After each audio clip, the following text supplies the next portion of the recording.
Hi everyone, welcome to Decked. My name's Tyler, and with me today is my friend Ray. Hey, How's it going? Good. How are you? Doing well. Sorry, I was mesmerized by what I was watching on the screen, which was No, it's fascinating. shuffling of decks, honestly. To be clear with anyone who's coming to Decked for the first time, Ray and I played a game of Call of Cthulhu, the card game, earlier, and now we've come back to it to record a commentary track because our in-game conversation is both meandering and not always relevant. That's Yes. kind of the same thing. Yeah, pretty much. And I do a lot of verbal tics, like quoting movies that no one's ever seen. And I felt that maybe we could do something a little more engaging and interesting for people who are watching this on YouTube. Yes. Something interesting to point out here is that we actually have the same 3 story cards Right. that we had last time. And as you just saw, Tyler shuffled the story cards. Yes. For those of you who haven't seen the previous episode where we played Call of Cthulhu, you should go back. You'll see it's the same 3 story cards in the same positions. In the same positions. The only difference is that I had them turned face towards you when I dealt them out. So that they were reading towards you and you have them reading towards me. Mm-hmm. And we're playing. I am playing a mono-Hasturite deck that Ray designed when he was first getting into Call of Cthulhu. It's as he's mentioned previously, it's sort of an experimental grab bag of this sounds interesting, and effects that sort of key off. As I recall, there are a lot of events that either key off other characters being driven insane. No, it's really just effects that key off characters being driven insane. I would have loved to have cards that say this character goes insane. Would have been nice, I'm sure. And the deck I'm playing is a Syndicate Hastur deck. Apparently I have something with Hastur.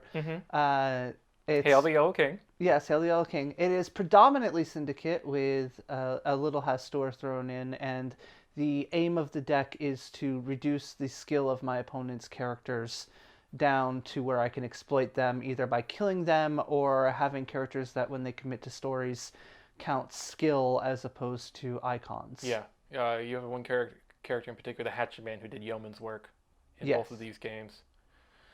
And I know you mentioned earlier you're looking at getting the Summons of the Deep cycle, and now I'm starting to think you just want to get Parallel Universe, which attaches to a story and does skill.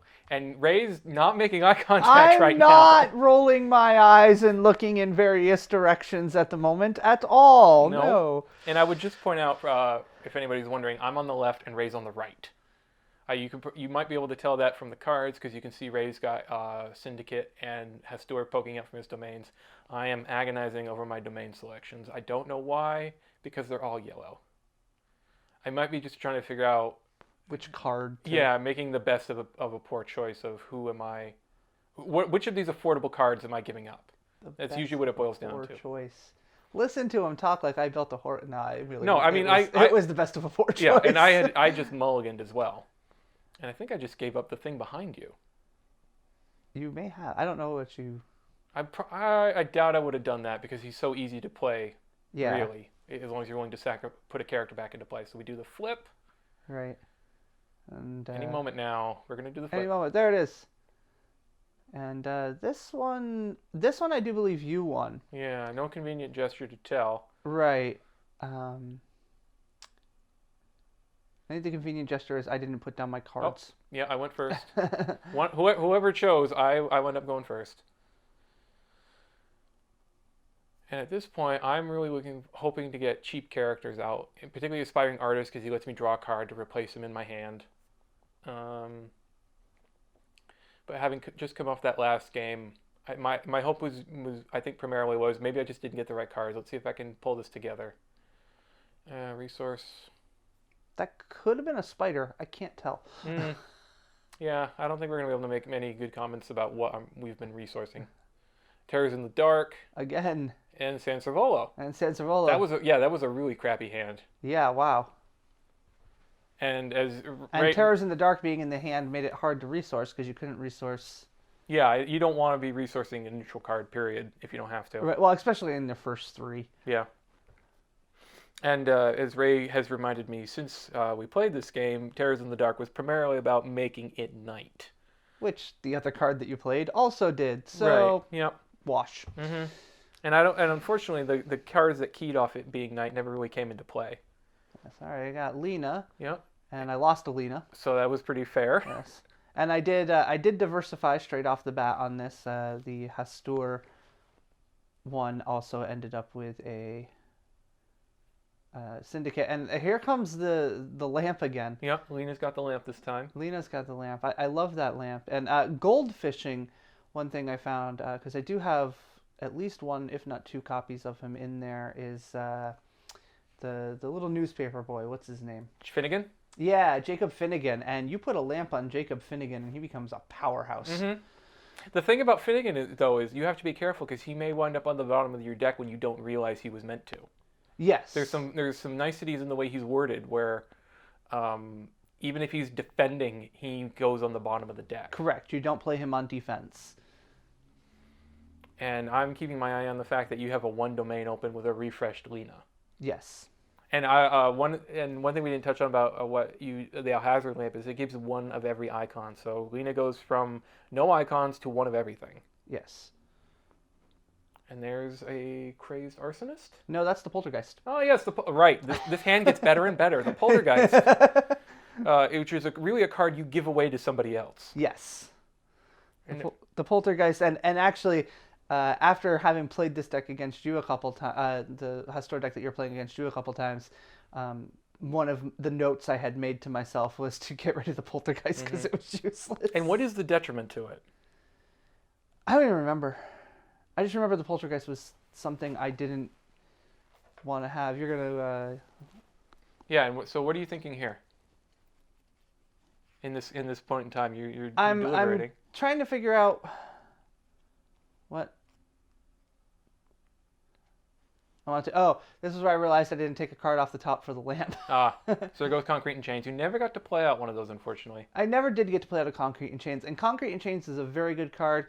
If for anything else, then it does not say play on a non-ancient one character. Yes, you can sink an ancient one. The only drawback to it is the check to die is only at the start of a turn. Yes. You can't pile on the negatives and then have someone die in the middle of the story phase with it. Correct. And for reference, Poltergeist, insane characters you control do not restore during the refresh phase. So you play out Poltergeist and give it to the other player, and either they have to pay to give it back to you or their characters won't refresh. Correct. I got the Clover Club out again and lost the Clover Club from Terrors in the Dark. The symmetry here is amazing. Yes, and here's a Henry Knoll, which I got out much sooner this time. Ugh, Henry Knoll was just ugly. Very much so. I was actually very lucky in the last game because with all the cards I was burning off because of the first Terrors and then the second Terrors, it got me down to a Henry. I did not have one for the longest time Right, in that that's previous true. game. But Henry's ability that when he refreshes to reduce someone's skill and then maybe kill them if it's zero, you capitalized on it really well. Yeah, to give somebody else that, to actually give the character that you're targeting that ability, that if it hits zero, they're dead, is really wonderful. And I find those effects really interesting where a card bestows text on another card.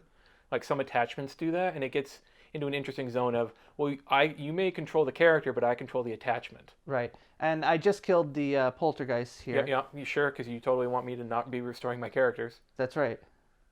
And there, you go to the invisible score pile in the sky. So we're at 1 out of 3. Yes, and that was the one that would have killed everything with 2 or lower, printed cost 2 or lower. I did not use that because I would have lost my very powerful Lita, and it wouldn't have affected you at all. Right. And that's the 4th card we drew from the first game, as I recall. Yes, it is. You guys saw me shuffle the cards on camera. I do believe at this point in time during the game I had actually commented on the fact of who shuffled this. Yeah. And we all knew. I think Tyler was trying to blame me. I wouldn't blame you. I would just stare and glower at you from across the table. As they are my story cards we're using, as you can tell from the orange backs Right. on the sleeves. Ray has chosen orange to be his signature Cthulhu color. Yes. Which makes them hard to mix up at the table. I maintain he should have gone with Rainbow Dash art sleeves. I thought about it.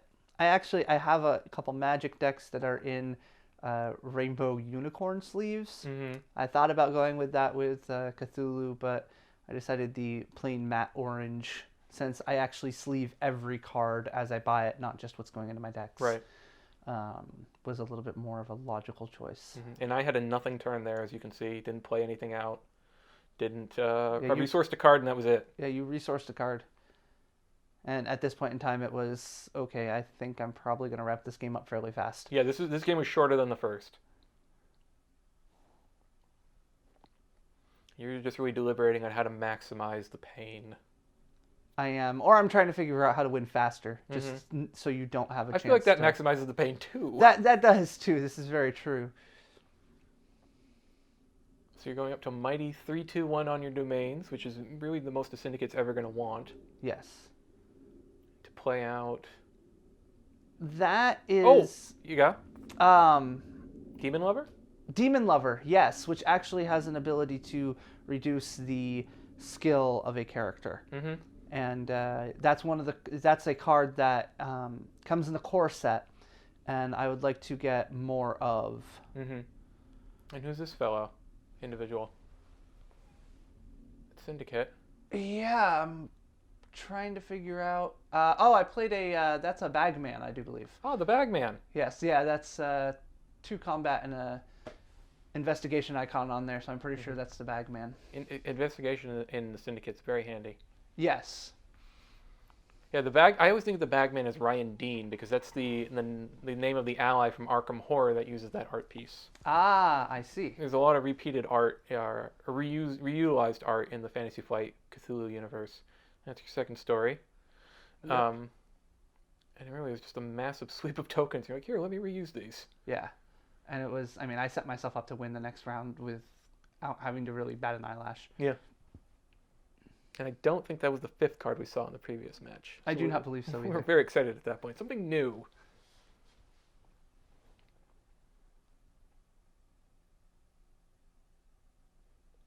Honestly, I don't think we ever saw a 5th card in the previous match because I think I won 2 stories. Maybe, probably. I think I won out on 2 stories at once. Yeah, thanks for reminding me. Appreciate no problem. It's a nice cut you got there. Would you like some salt for it? just grind it in there. We can tell what I'm about to play. This is going to be the Bloated Lang Spider. Doesn't do me any good, but I wanted to play something. And the Bloated Lang Spider. Actually, if there's no other reason I would have put up 4 on a domain. Unless you were trying to build toward Hastur. But no. The Bloated Lang Spider. I knew we were done. I just wanted to play something. That was my thinking at the time. The Bloated Lang Spider. Oh yes, I do believe you do play it. Makes everybody with skill 2 or lower go insane. Right, and unfortunately, forced response. Yeah, it's a forced response when it comes into play, and my thinking, I was just counting the skill over there and realizing that the only person it was really going to hit was, I think, the Bagman. Possibly, yes. And I thought it was going to hit Lena as well, and then I forgot that she has a terror icon from the lamp, so she wasn't going to go insane. And then I think you're deliberating whether or not to steal from the Lang Spider. That, or there's a card in my hand. Maybe. I think I had. I'm yelling at you at this point, as I recall. Yeah. I apologize. And you're just like, nope, never mind. Oh, Henry. I was debating whether to do something with him, I think. Why? How did Henry go insane? He's 2. He's only got a skill of 2. I could have sworn he was a 3 already.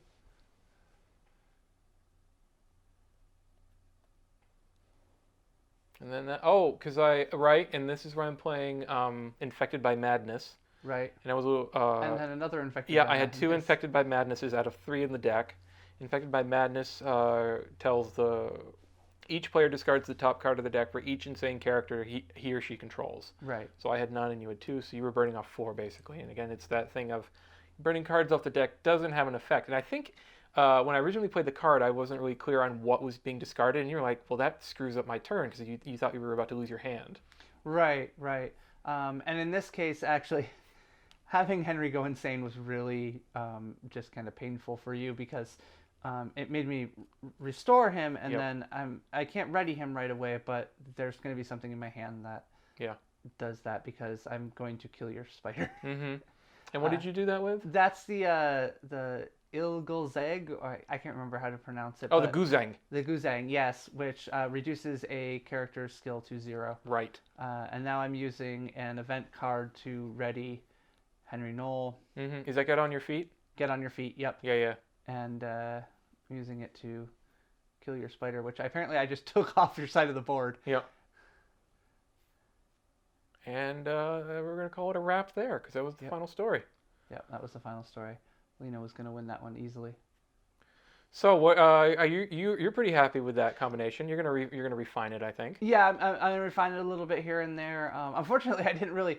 I hate to put it this way, but I really didn't get to see much of the deck because I beat you so fast. No, it's true. I did not put up much of a struggle. You really need to take this back out into the field, and I'll see if I can do you better in the future. For the meantime, though, thanks. Stop playing with decks I built. Right, I promise. After this recording session, I'm going to disassemble this thing, and we'll never worry about it again.